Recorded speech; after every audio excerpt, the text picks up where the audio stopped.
Talkin Sports is live from with Dale Bliss, who works for Fansided, covering all Oregon Ducks football and other Oregon Ducks sports. Dale, let's talk about yesterday. Running out like a track meet, 34-6 at the half. I thought they put up 70. You said, no, it's not going to happen. And then it gets chippy, a little chippier. The lead gets, and then you give up, what, 30? You get outscored 28-17 in the second half. Talk to me. What's going on? They emptied the bench, JD. They played some guys that haven't played since the non-conference schedule. And it really looked to me like Dan Lanning, Tosh Lupoi, Will Stein, the rest of the coaches said, all right, we're going to make a commitment to development here. Rather than leave the starters in and run up a score, we're going to play the 2s and 3s and 4s on the depth chart. And what you really saw, I mean, give credit to James Madison. They played with tremendous effort all the way to the final whistle. At no point did they lay down or give up. And they put together 3 touchdown drives in the last 22 minutes of the game that really changed the way the score looked. Oregon still won by 3 scores. As you said, they began the game with 5 touchdown drives in 5 drives. Right. Each one, a rapid, explosive score, almost a perfect offensive game through the first quarter and a half. And then in their last possession, it began to deteriorate a little. But okay, so one thing I watched at the there was a pick interception, and the Oregon receiver was definitely picked on the play. Do you remember that at the end of the first half? They got an interception or something? Malik Benson was running an in route, got knocked down. Dante Moore threw it on the break, and as a result, the pass, it was kind of a weird, freaky play because the pass hit Benson on the arm and bounced up into the defender's chest. So it was a pick, definitely a pick, but it wasn't an error in the read or anything like that, just one of those freaky kind of plays. Now, overall, the one stat that interests me a lot is that Sadiq had 2 catches for 19 yards. And Noah Whittington only had 4 carries in the game for 24 yards. Now, Davidson had 10 for 90. Hill had 6 for 76. And it's misleading the yardage. It was 514 to 509. But in the first half, let me see if I can find. Yeah, half, 7 drives, 5 touchdowns, 3 to 60 total yards, and you had 5 TDs the first 5 drives. I mean, you averaged 13.5 yards per carry in the first half. And as you said, 28-17 in the second half, 14-3 in the fourth quarter. Maybe he didn't want to. He showed enough, and now you got Texas Tech in like 10 days, 11 days. January 1st. And it's kind of odd because it's an early game. Yes. The Orange Bowl is East Coast time, and then they're playing. I believe it's at 9 a.m. Pacific time. It is. I mean, that's crazy. It's gonna. Yeah. So it's going to be grass. I'm curious what the temperature is going to be. So. How have they played on grass the last couple of years? I'm trying to think you've played USC in the past, but there's not too. I'm trying to think of Big Ten teams that actually have a grass field anymore. It's USC and UCLA. Oh, at Penn State. There's a couple, but there's not as many as there used to be. So interesting, like you said, it's a 9 a.m. start, which is early. That's like you said, that's an early start. We don't know what the temperature. It's going to be warmer. Texas, and Texas Tech. Now, this is my friend Tommy brought up. I thought last year Oregon, the break hurt them a lot. Whereas I just saw that Oregon played a mock game last week. Is that what I saw somewhere that they said they played a mock game? Dan Lanning, one of his real strengths as a coach is that he's constantly looking to grow and constantly self-scouting. and looking for improvement. What did we do wrong? What can we do better? And he looked at that game last year against Ohio State when they ran into an extremely talented Buckeye team on a mission, playing a little bit angry, and they got shellacked. They were behind Yes. 34 to nothing in the first half before they even got on the board. They played a little better in the second half, but Ohio State just beat him in every phase, and he felt that maybe we went into that game a little flat, a little unprepared, a little out of rhythm. So they pulled out all the stops. They had a mock game last Saturday, a week before kickoff against James Madison. And they had the duck there. They played the fight song. They went through the tunnel. They had that. They did through all the things you would do. They sang shout at the end of the third quarter. So they tried to simulate in every way possible uh, a game to keep the guys in the rhythm of competing and being ready to play and responding to the moment. And I think you could say that in the first half, Oregon really did that. They looked like a team that was ready to go. The offense was absolutely clicking on all cylinders. Dante Moore was laser sharp with his throws until those two late picks. So that approach definitely worked for him. And it's kind of funny, JD, because this winning by 17 against James Madison and having a dissatisfying second half kind of just fuels them going forward. Did you? Dan Right. Huntington blister them a little bit in the film room and in practice. The standard of work will be very. Did you watch him post game? I didn't mean to cut you off. I watched him right after the game. It says it was their first playoff win since 14. 14 last time they won a playoff game. And they took Dan at Lanning. He did not look happy. He looked pissed. He looked, like you said, he looked at the score and he thought that they really didn't play duck football second half. You know, I mean, they got, I know that 28, you give 28 points. One of the guys, Patty, he's a high school football coach, says Texas Tech is going to destroy 34 for James Madison.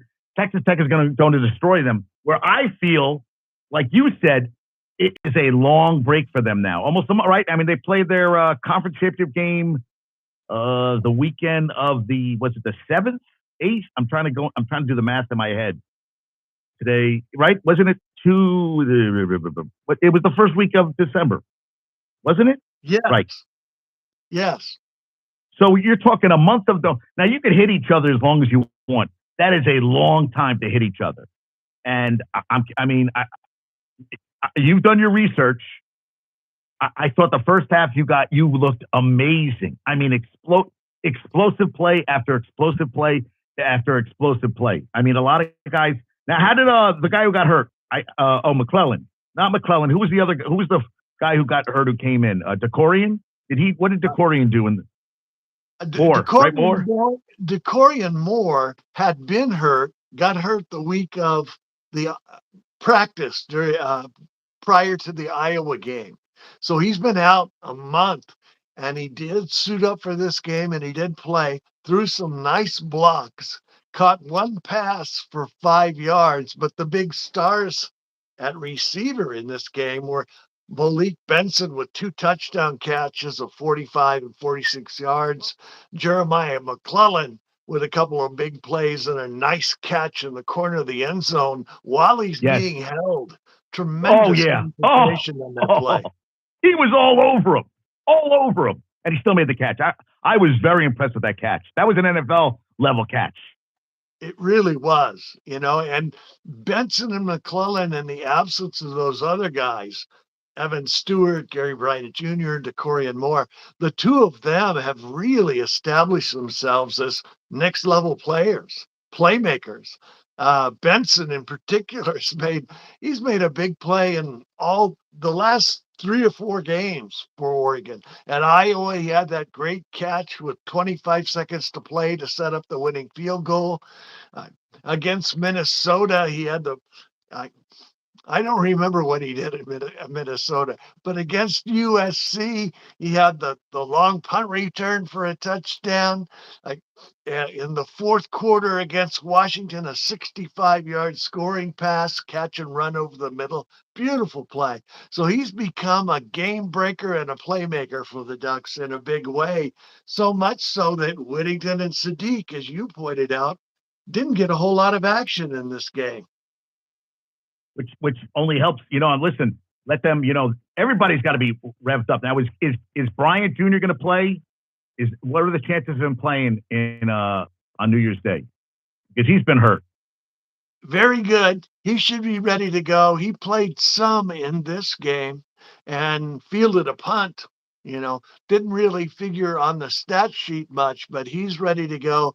The question mark still is Evan Stewart. He suited up for warm-ups, was listed as a game time decision, and changed into street clothes before the start of the game, so did not play, but has practice this week. There is talk, even from some of the national writers, that he should be ready to go for Texas Tech. How much they'll need him is hard to say. Right.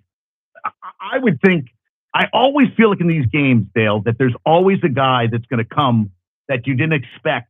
Like, listen, De'Aaron Hill Jr. has had, but he played a very pivotal role. Even Davison. It's been Whittington. Whittington is really right.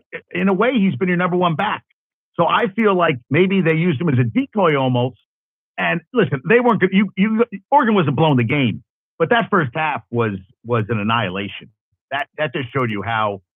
I mean, they could have scored 70. When I said that to you, I said, you really not, but they scored 51 and they really took the pedal off the gas in the second half, and they still scored 51.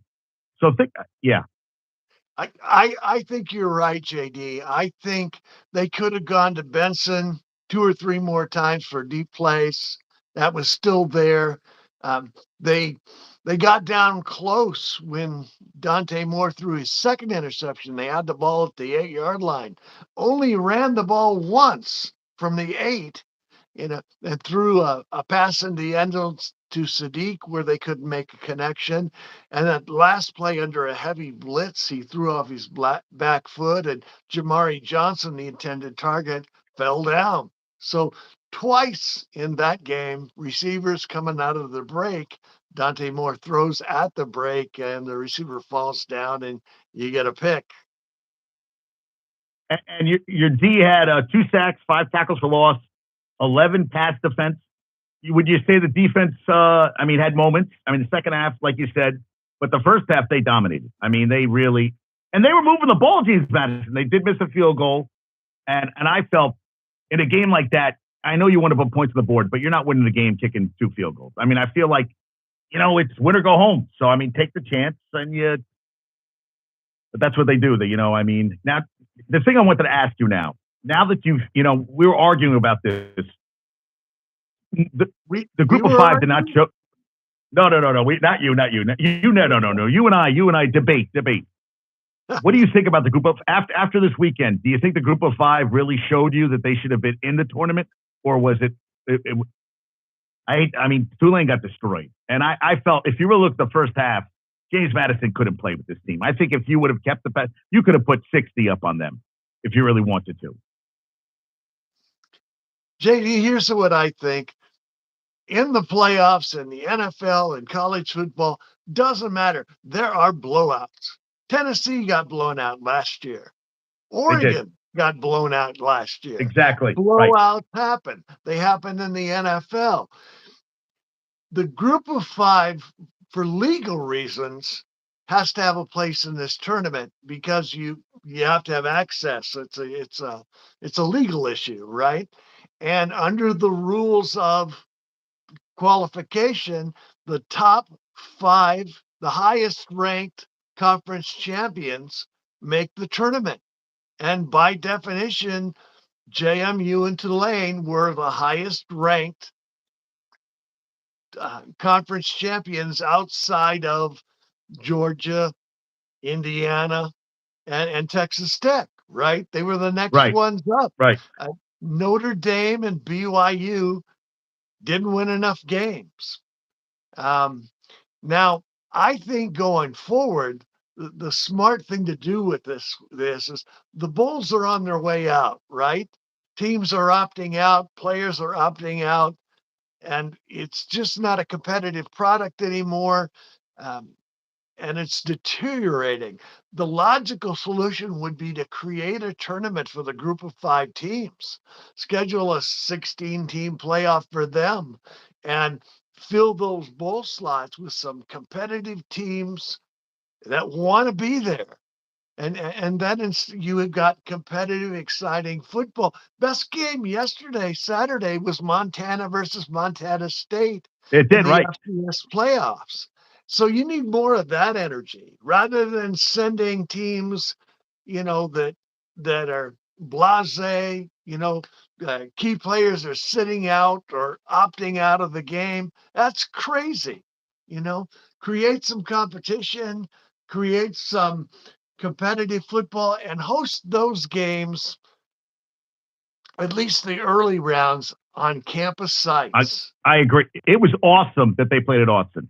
I thought it was. I think they could do 2 games to be realistic. That they could do the Final Four at the Big Bowl. I don't think we have to go. Well, I think quarterfinals could be home, and then the semifinals and final could be at a neutral site. But I really think you should reward the fans. I would love to see like Texas Tech at Oregon at Texas Tech would have been electric in Lubbock. Oh, I think it would have been. Yes. Yeah, it would have been electric.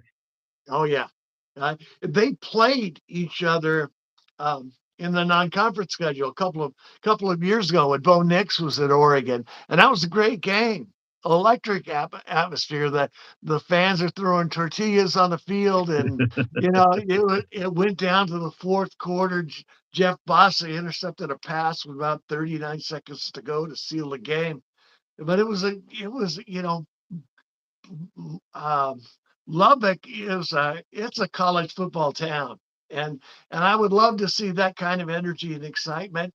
I I don't know how college football could continue to shut out the home fans. I think especially if they expand to 16 teams in the tournament, those first 2 rounds ought to be on campus sites. Much more And interesting. I worry about what kind of fan turnout they're going to have at the Orange Bowl for Texas Tech. I mean, I think there'll be fans there, but I'll tell you, I watched the Ole Miss. That Ole Miss crowd never shut up. That crowd was locked in, and we were at the Ranger game, so I didn't get to see any of the Miami game until the end. That the crowd was that it was packed, 104,000 people. I'll tell you, Miami showed me something. I thought Texas A&M was overrated, and Bama hadn't lost since 1893, twice in the same year to the same program. And I thought they played. I mean, they were getting blown out, and then they just came back. And Oklahoma, to me, showed all the deficiencies.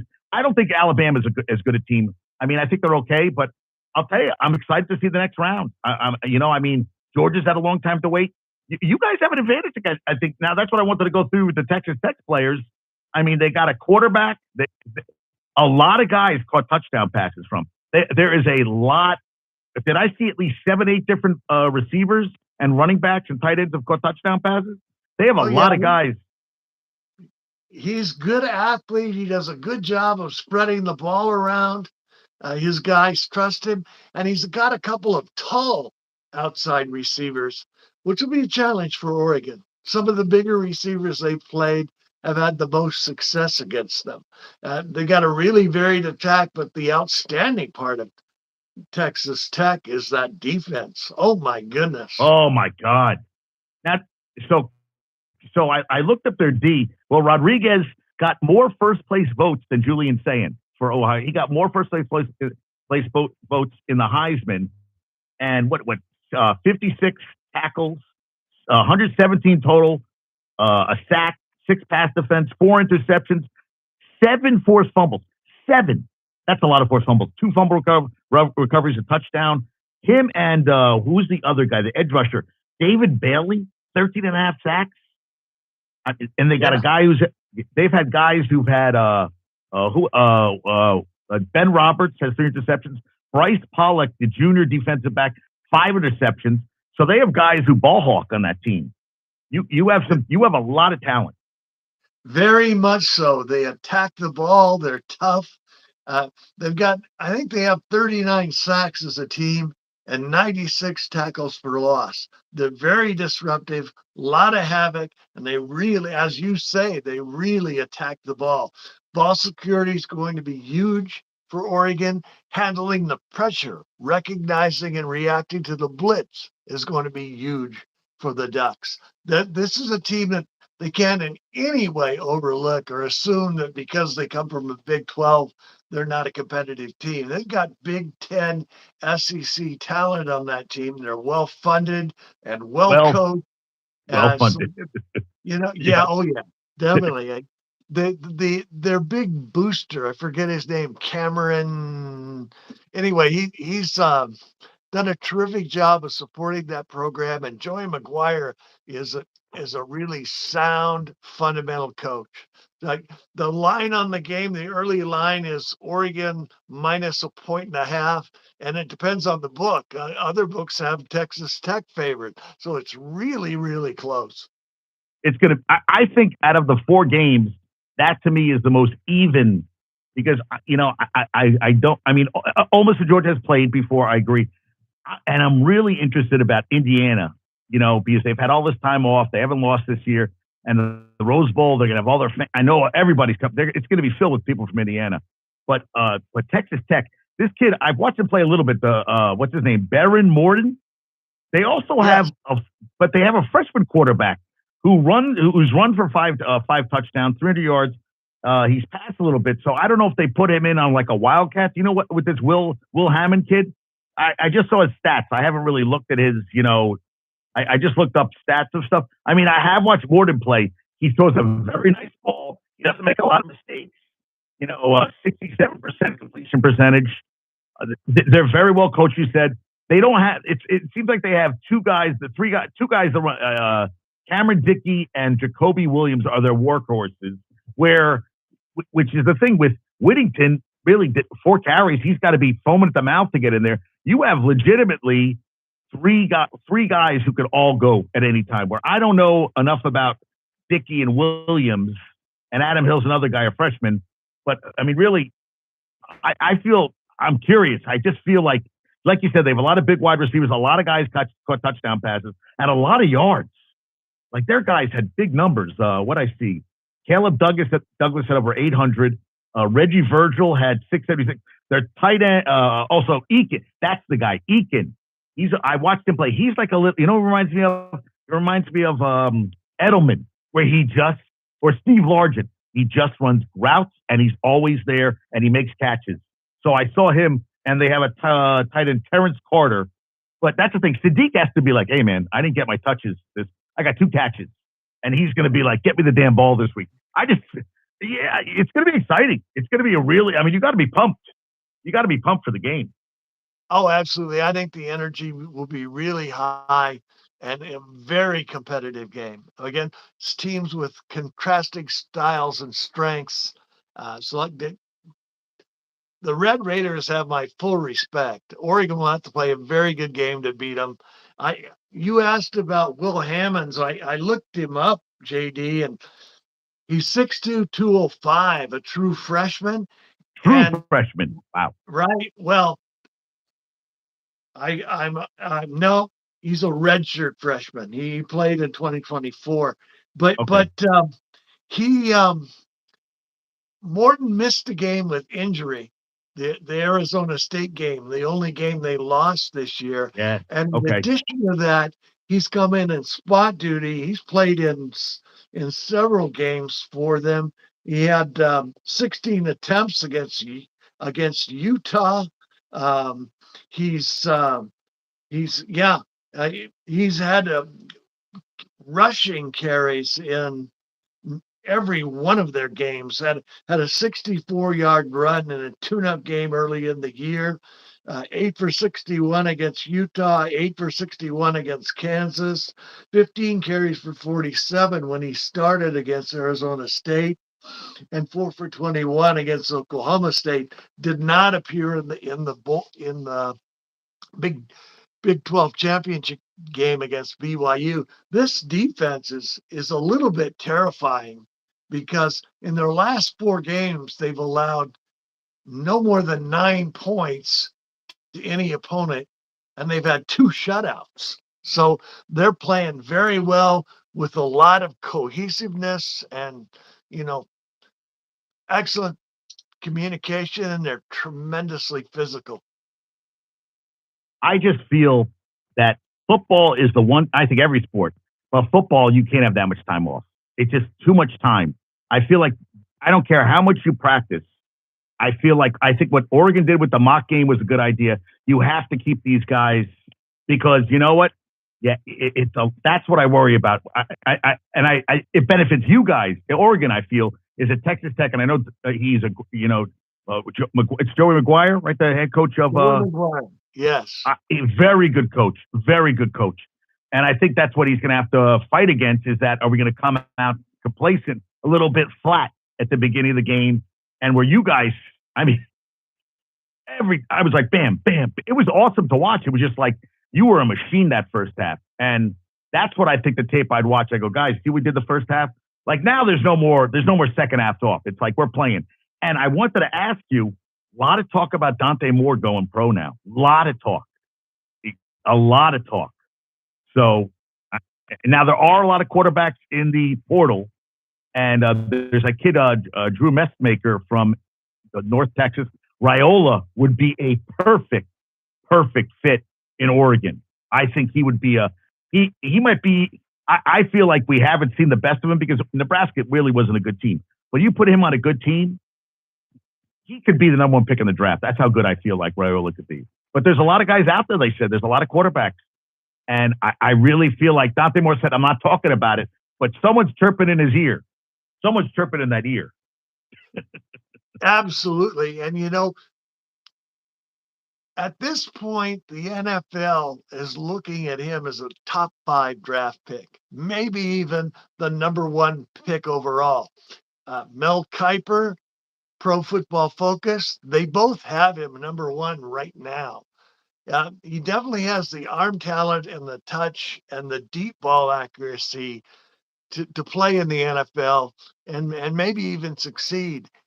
I think, and this isn't a knock on him. I love Dante Moore. I love watching him play, but I still think he would benefit from another year of seasoning, learning how to handle the blitz, learning how to check out of plays that aren't going to work, learning how to, like the second interception he threw. Obviously, he made a lot of great throws in that game. The 3 or 4 long touchdown passes. But that second throw, he was under heavy pressure and he made a quick decision to throw it cross field, all the way across the field, under pressure off his back foot and threw a floater, and his receiver fell down. Now, that part's not his fault, but the judgment that would have been a good time to even taking a sack would have been better than what happened. If he throws the ball out of the back of the end zone or checks down to a back or anything other than what he did, that's the one chink in his armor at this point is heavy pressure. And that's how Indiana beat them, is they got him completely out of rhythm. Texas Tech has the potential to do the same thing in that they're the same kind of physical, aggressive, blitzing defense. I think Moore will be more prepared this time, but I really feel another year, a full season as a college quarterback, because he's only had 1 full season as a college quarterback, would really benefit him. However, financially, his draft stock won't improve any more than it already has. I mean, he's very close to being the number 1 pick right now today, and that's a $50 million payday. Really hard to tell him to turn that down. Obviously, he and his family and his agent will talk about it. He has said so far the decision is not made. You get the feeling if Oregon went all the way and won the national championship, and that's a tall order. I mean, they've got to be three great teams to do that. But if that Right. were to happen, then you have to ask, well, what else could he accomplish at the college level? But right now, looking at him, I think he's a tremendous talent, great player, good character, a wonderful kid to root for. He's modest, he's humble, he gives his teammates credit, gives the opponents credit. He did, But right. He did after the game. I like that. I like that. He said, let's first give. Yeah, I agree yeah, with you. yeah. But I think he could use another year. I look at the careers of Peyton Manning and Tom Brady and some of the great quarterbacks through the game, and he has the potential to be that kind of quarterback. Another year playing in a first class organization with good development is going to be hugely beneficial for him in the long term, far more so than going to the worst franchise in the NFL with a bad offensive line and a coach who's on the hot seat. Well, that's what I've been reading. Could you imagine going to the Vegas Raiders? I think that would be the worst thing for his development. He doesn't have a line. I think Pete Carroll has shown me that he's not the ant. I mean, the second act in the NFL, third act. But you know, he went away for a while. I mean, they're atrocious, and I worry about that for these young guys. I feel like if they don't get the right coaching, you know, it's. I mean, I still remember Josh Rosen came in, was on like 4 or 5 teams. He's out of the NFL already. Yeah. And you know, and Leinart came out and he stayed the extra year, and and he got injured. He wasn't on great teams, and Vince Young had a good, and then he fell off the wayside. I mean, that's the thing too. Now I'm not worried about him because I feel like he has a good work ethic and he's got a good head on his shoulders. But I worry about him going to a terrible team and then being stuck. And because the Giants aren't drafting a quarterback. I mean, they got Dart. They're going to get a new coach. I mean, I look at the teams that really need. Jets need a quarterback. I would love to go to the Jets, but I worry about him going to the Jets because the Jets suck. And they haven't proved that they haven't been good in such a long time that I worry about. I mean, that's what you get as the number one pick is you go to a team and you go to a bad team. And if a bad team doesn't have good coaching around him, then he's screwed. He really is. Peyton had Tom Moore. Tom Moore was a genius. And these coaches they've had. And who was the coach who won the Super Bowl with the Buccaneers? He was like his quarterback coach, Bruce Arians. I mean, he had great guys, and he soaked it up. Where, yeah, I mean, the money's a lot of money, but I hope somebody's talking his ear. You know what? The Raiders want you, and I don't think that's where you want to go next year, Dante. He's right. He had 1 year at UCLA, and then this is his second full year. Whereas I forgot Mendoza played 2 years at Cal, so he's already had 33 career starts. I don't know anything about. Do you know anything about this kid, a Texas Tech quarterback? I am embarrassed to say I don't know anything about his pro potential, but I haven't heard anything mentioned about him about going to the next level. Now he's only he's a senior. I haven't heard anything about him in the NFL. I mean, this could be as good as it gets for him. I watched their game against BYU, and he did a really good job in that game. I haven't really studied the Red Raiders in depth as yet. Everything I wrote this morning was a recap of last night. Right. Yeah, of course. The next time we talk, we can go more into that relationship. I get the feeling you're right. At the next level, so far he looks like a journeyman, but sometimes, those guys can blossom into great players. Look at Brock Purdy. You're right. I mean, right. He's at the top of the league. Or even look at, who I always think of? Kirk Cousins was a three and is still playing and it's made $300 million. And that was a guy in college I remember, but not remember being like, oh wow, Kirk Cousins was good, but he really, and he's made a career for himself. And there's a chance, I would love for Dante Moore to get something like a Patriots. They're terrible. Fire the coach, and they get Mike Vrabel, and everything. And he doesn't even have the talent around him. But that's what I would love for Dante Moore to go to a team that maybe they have a coach, they get the first pick, they blow it up, and then the second year they bring in a guy, and that's when everything comes together. Yeah, and that's the thing. It's psychological too. It's everything. It's not. That's just mental. It's not the physical. It's mental. How do you deal with that kind of stuff? You win all the time in college, and now you're going to a place where you're losing, and these guys are getting paid to play. So. and where the expectations are so high, right? Yeah. Oh, He's the right. franchise. He's the guy who's going to turn it around. So, as you said, so much of it depends on that player coach relationship and the infrastructure. And you look at all the great quarterbacks, so many of them had that really solid developmental coach. Joe Montana and Bill Walsh. Uh, Exactly. Bob Greasy and Don Shula. I mean, you just pick the guy, and it's usually that kind of Right. relationship Right. that we have the really high level success. And a Right. lot of what it's funny because quarterbacks are chosen uh, at the combine and on draft day based on how they look in shorts, right? And how they throw in those drills. But so much of the game is right up here.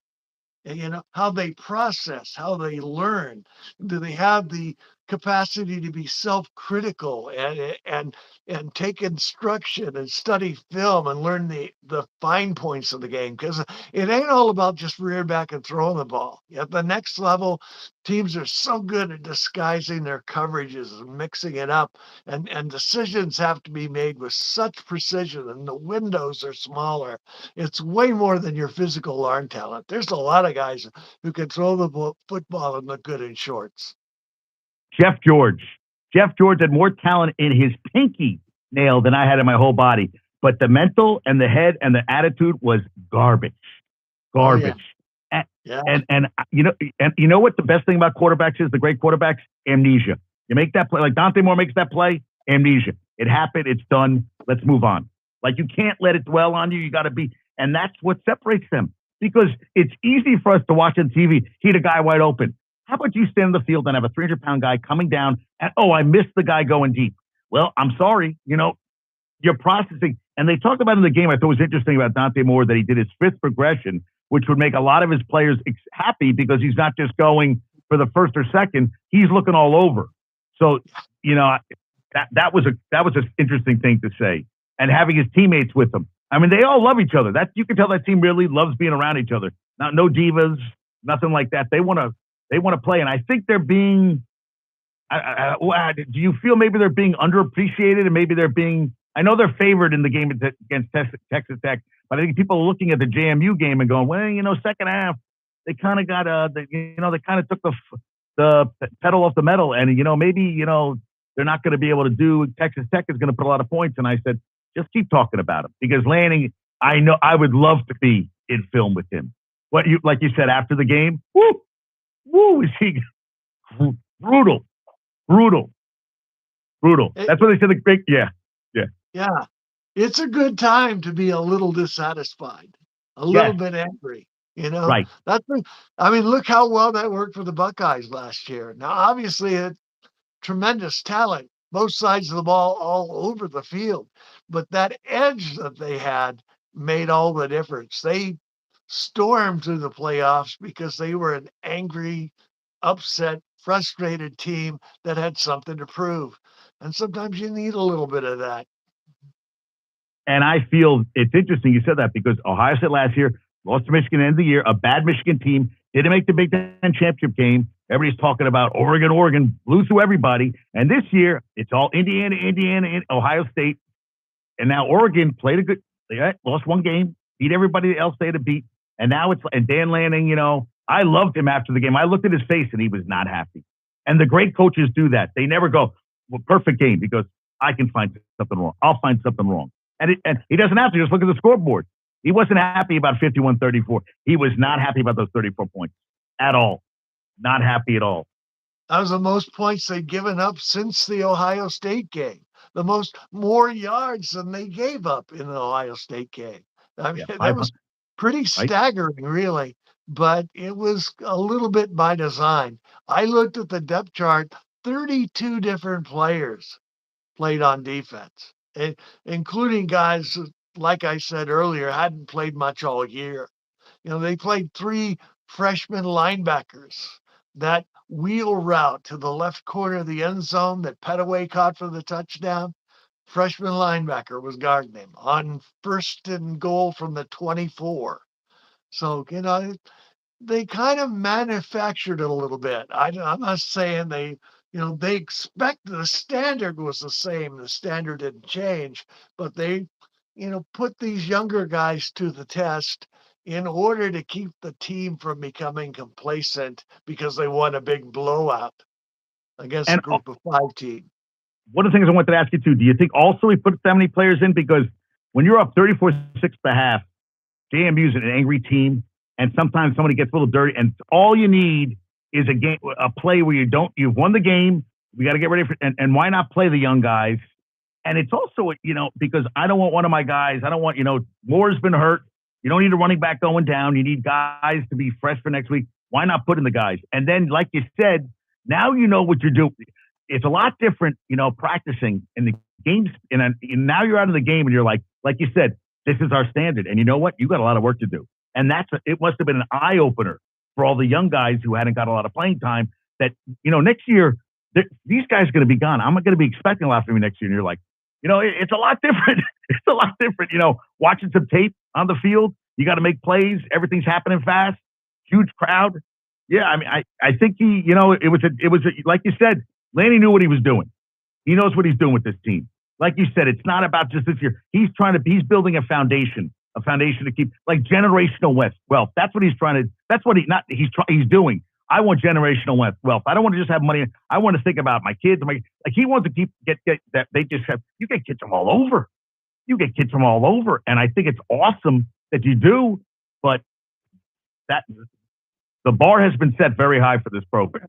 It's not about winning 10 games, and it's like we want to be back here every year. So. It's interesting what you said earlier about a transfer quarterback. That's a development to watch over the next 2 or 3 weeks. The next time we talk, that story will be a little further along. When is the portal, Dale? Isn't it January? There's a single portal this year, right? And it opens from January 2nd to January 16th. Once players enter, they can remain in the portal. For the teams that are in the championship game on January 19th, the portal is extended for another, I think, 10, 11 days. I think till I can't remember the exact date, but those players get another window to enter the portal. So far, the Ducks have had 4 players that have entered. So it'll be interesting to see who they pick up. Some of the additions that they made last offseason, just incredible, the impact they're having on this playoff run in this season. I mean, imagine this team without Malik Benson or Jamari Johnson or Dylan Thieneman. Right. Or Jaden Kennedy or Emmanuel Pregnon or Bear Alexander. These have been pivotal guys who've totally embraced the culture and the standard of work and really playing some incredible football. Now the Emmanuel 4 kids. Pregnon's All-American. Oh! What position is Pregnon? What position does he play? Dale? He's their guard. He's their left guard. And you know what? He'll go 4th round, 5th round, and he'll play in the NFL for 12 years. That's what those guys usually go, like 3rd or 5th round, and that's like, we'll just write him in pen, and he's going to be there for the next 10, 12 years. That's the guy. Like those guys. It's amazing. He might go earlier than that. I've seen some projections that have him even going in the 1st round. But wow. But I mean, he hasn't given up a sack all season, and he's just been a road grader in the run game. He's easily their most reliable and strongest blocker on the offensive line, and they have a great offensive line. They're Joe Moore Award finalist. It'll be a really terrific test for them going against that Red Raider defense. They can handle that pressure. They deserve the Joe Moore. With Rodriguez and Bailey and Rodriguez and just enough. I mean, the speed, and that's what. So it's funny. You wrote all this stuff that they didn't win the Joe Moore Award. They didn't win these awards. And I said to you, the most important award, and it's the team award, is you win in that championship. And I feel like you said, that's another thing we put on the check mark. That's another chip on my shoulder. Oh, I wasn't good enough. We weren't considered we weren't good enough for the Joe Moore Award. And if it just and the 4 kids that entered the portal were not getting a lot of playing time anyway, right? For the most part, did they lose anybody that? Lanning has never lost a starter to the portal, and I don't expect him to this year either. The guys that have entered the portal so far were all, bit players, guys looking for a chance to get playing time, and they've got talent, and you wish them well at their next stop. But Jaleel Florence, Solomon Davis, I can't remember the other 2 off the top of my head, but they're Right. But they weren't in the 2 deep. They were outside the 2 deep and not really on the travel squad for the most part. So, and that's another thing. It's like every kid who comes into college was the best player in probably their school's if not their school's history in the county. And then you get to college, and everybody is there's 7, 8 guys, 15 guys that were you in another part of the country. And that's where you have to decide how much you want this. Because high school, you were the best athlete out there. You could tell, you saw kids get to college now, and then you get to the pros. I'll never forget, I met an actor walking one time, and I said to him, any advice to give to a guy starting out? He goes, it's even harder when you make it. And he never broke stride. He just kept walking away. And I was like, and it's true. I feel like that's what Brady, I think like the kids coming out. How much do you want this? The film you got to watch, it's preparation. You can always prepare more for this. And like you said, it's up here. It's the mental. So, and I feel Dante, and I worry about Dante Moore staying because football's the one sport we saw today. Gardner Minshew, his first or third play of the game, he tore his ACL. Judkins today in the second quarter broke his leg. It's that fast that it could be like, and then you're dropped, and then it's over. And you worry about that, and that's what I think he's going to hear in his head. Someone's going to chirp in his head, listen, you've had a great season. You've been, but, next year something can change. So. You make a good point, JD. You think about before the season, the hot quarterbacks, the ones that had the great NFL prospects were Drew Aller, Cade Klubnik, and Garrett Nussmeier. Yeah. And they all damaged their draft stock by coming back another year, and probably are going to be lucky to get drafted in the 4th, 5th round. So that can happen. You can have an off year. You can get hurt. You can get injury protection from Lloyd's of London. Yes. The school can pay for it under NCAA rules, but that is the uncertainty, the other side of the coin with this thing. Either way, ultimately what Dante Moore has to do, and all the players that are in this process, is they've got to have confidence in themselves. They've got to bet on themselves one way or the other. What's the best for my development and my family? And whatever he decides, all you can do is respect that decision and wish him well. Yeah, that's the only. I think if they win it, then I would think, especially because who he beat this year, that means he has to beat in 3 weeks in a row. He'd have to beat 3 games in a row. He'd have to beat Texas Tech. Then it would be Ohio State. Then it could be Indiana. Right? Is that how it would work? It would be Indiana in the Peach Bowl in Atlanta, and then hypothetically Ohio State in the national champion game in Miami on January 19th. Obviously, they've got to play a lot of football to get there. But that's the only scenario where if they go, which I would love you guys to go on a run, because I'm rooting for Oregon the rest of the way. I'm like I love Oregon. I love my Dale, and that's the only thing I could. The only thing I could see if they win the Natty, he's like, okay, you know what? We did everything we wanted to do this year. Then I could see it. But if not, sometimes you get that chip. You get a little pissed off how the season ended, and you go, I want to now.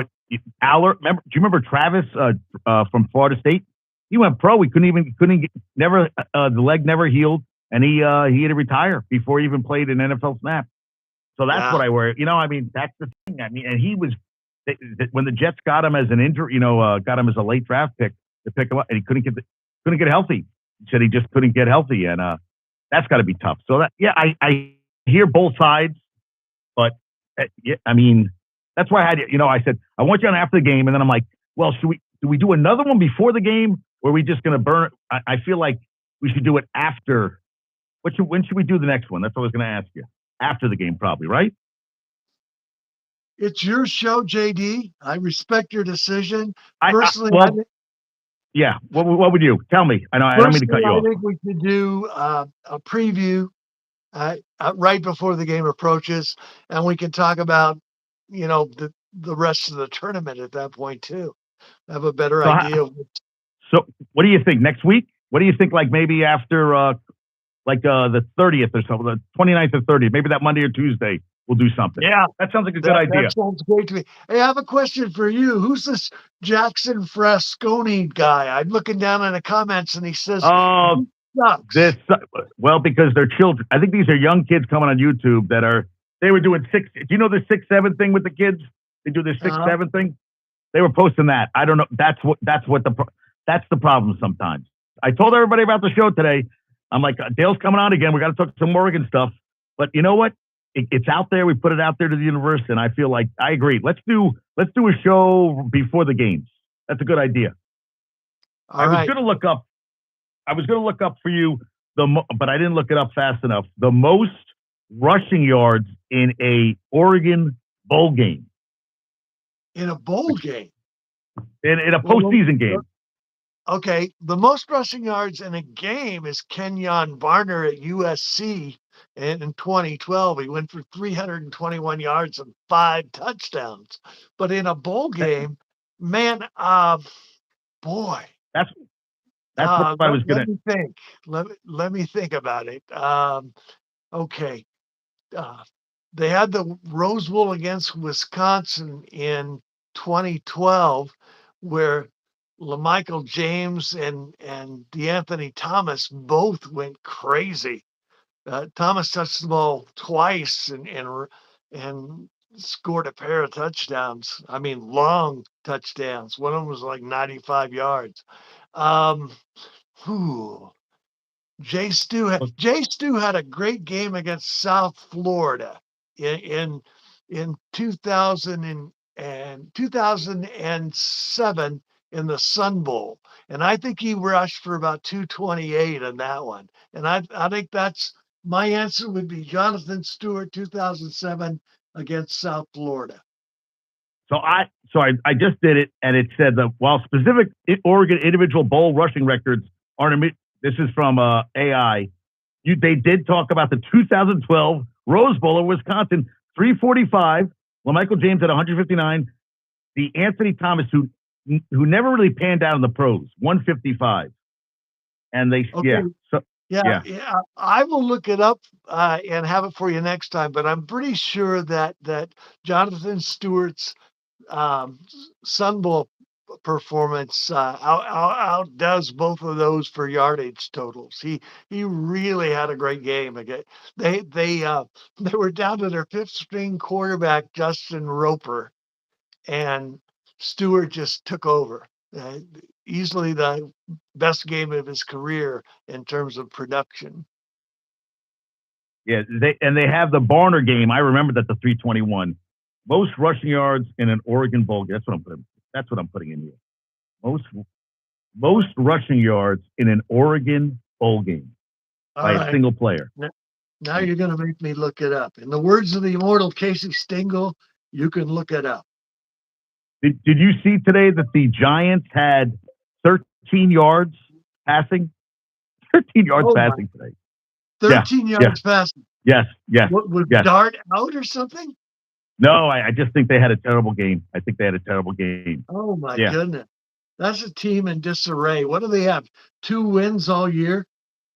Do you know what I saw today, Dale? That Marcus Freeman is in their sights. They could definitely try to get him away from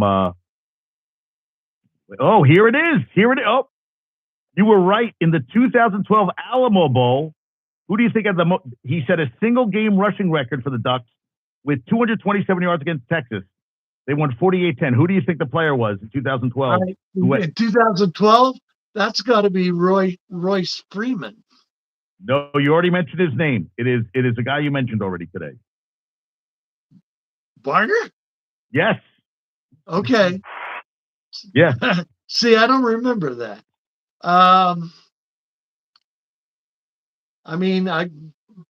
Kenyon Barner had a great career at Oregon, but that Alamo game does not stick out to me. All right, now here it is. Yeah, all right, here. The Sun Bowl 2007, Stewart had 23 carries, 253 yards, a touchdown, and a 71-yard run. Averaged 11 yards a carry. So that's got to be it. That's the record. Yeah, that's why it bothers me. They don't have it. It's not like what I need to do is I need to call the Oregon football historian and be like, hey, this isn't right. Help me out here. So that was a day, 23. Oof. What were we going to say? What were we going to say? What were we going to say? I didn't mean to cut you off. AI, everybody, we're getting all these influences to just trust or rely on AI for everything, but it lies to you. It sometimes has an incomplete picture. Yes. Yeah. You know what drives me crazy? So I always do trivia questions for the show. One of them puts up, he is the second most points by a basketball player. Well, who was the first? He's had the second most points. Well, who's the other person? They never give you the full tweet. And I'm like, what's the point of me knowing I want to know who the first four. Who's the first? Will Chamberlain had 100 in Hershey, Pennsylvania. I write him. And that's the record. Oh. But who is second? Michael Jordan? No, Kobe at 81 in a game against the Raptors. All right. Well, 81. Can you imagine you're in the NBA and you put up 81 points? Now I could see there was a game I think in high school. Do you see that last couple days? 104-1 in a high school basketball game. I'm sorry. When do you call it a game? If you're up 30-0, when do we say no mas? I mean, you're up 104-1. I know life isn't fair, but 104-1 that's embarrassing. Did you see the kid in the 6-man Texas high school football? He had 10 touchdowns. He made 8 tackles. He's like 5'9", 150. They said he's getting some D2 offers, this kid. And I was like, 6-man football must be just like, once it gets through the hole, he's gone. I mean, it's just like, they scored 95 points. Of course they scored 95 points. 6-man, someone's always going to be faster than someone else. And I was like, but I love that they play. I love Texas. I just love the Texas high school football championship. It's like its own little breed. I would love to go one day and just watch all the games. I agree with you. It's a religion down there. And, there are high schools with 50,000 seat stadiums. I mean, it's insane. Yeah. They just built one, $50 million. So my cousin Hal lives in Galveston. Ball High. I'm trying to think. Who went to Ball High is the Buccaneers. Mike Evans. Mike Evans played at his high school. So I went to watch a football game. They've had NFL guys. They've had guys. I mean, Mike Evans is going to be a Hall of Famer. That's how they have a kid who was on Texas. He went to Texas to play football and baseball and was starting games. He graduated in December. He went to Texas before the end of his graduating class and was playing baseball this past spring for a D1 baseball team at 18 years old. That's how good this kid is. Can you imagine at 18? I told my girlfriend, I said, I want to be able to go on a court. Someone throws me an alley-oop, I dunk it, and I never walk back. I just walk right off the court, get in my car, and leave. But once. Wait, wow. I didn't mean to get personal with you. So wait, you're starting a new job? I was kind of curious. What do you mean you're starting a new job? Is that something we can't talk about? Is it not? I don't want to put you on the spot. It's totally fine. Funny story, JD. I had this smart car, right? It's and I love it. It was a great little car. Has about 45,000 miles on it, and had a problem with the cooling system. I've taken it into 3 different mechanics. Had $8,000 worth of work done on it. Wow! And it's still not fixed. And the guy who's working on it now says it needs a new engine. That the head gasket is bad. but it's still not fixed. So it's going to cost me another 4 or 5 grand. So it made me realize that I probably retired. It was my dream to do the writing thing, but I Oh, probably so you retired a little bit too soon okay? because the cost of everything is going up, and now I have this unexpected $10,000 bill. So Okay. I took a job working the night desk at Planet Fitness. Really? So I won't miss any games. I'll still be able to write, but I'll man the desk at Planet Fitness overnight from 10 to 6, Monday Oh, through Thursday, not now Friday and are you Saturday. okay? So wait, so you Sunday through Thursday, 10 to 6. You said Monday through Thursday 10 p.m. to to 6. 6 a.m. Now Yeah. you can stay up middle of the night like that. Oh yeah. I worked in the bakery when I had a day job, and I worked all 3 shifts at one time or another. And the blessing in this one is I have the same days off with my wife, and we're going to Okay, Cancun in at the end of January, and they agreed to let me have to do that. So right, because you tell me ahead of time. Right, you tell me ahead of time. Okay, all right, right. okay, okay. So So I've been that's going to be, trying to make it all work together.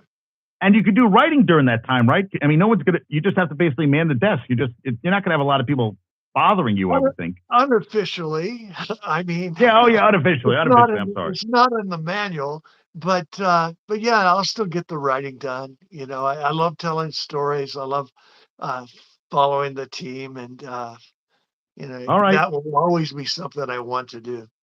Well, it sucks about the car, and if we just played the lottery for the Powerball for 1.6 billion, if it comes through, I'm sending you 10,000 for the car, and then you can quit. Hey, I appreciate that. Did somebody win that? No, I just bought a ticket today. It's up to 1.6 billion. 1.6 Dang, billion.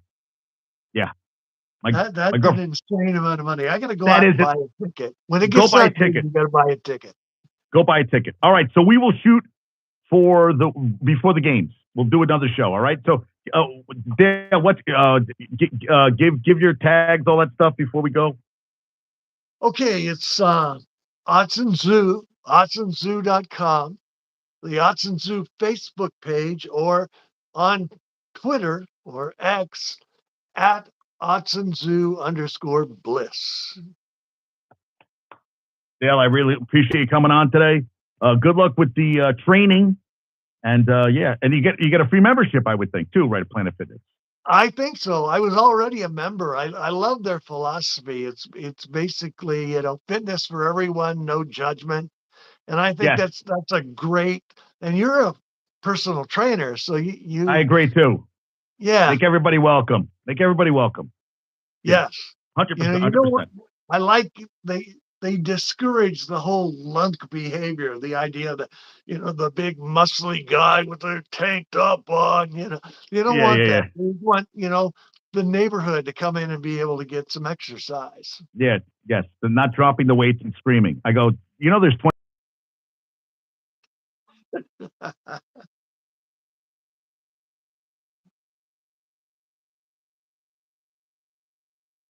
Thank- Thanks so much, JD. You take care. Good night. Good night. Bye bye.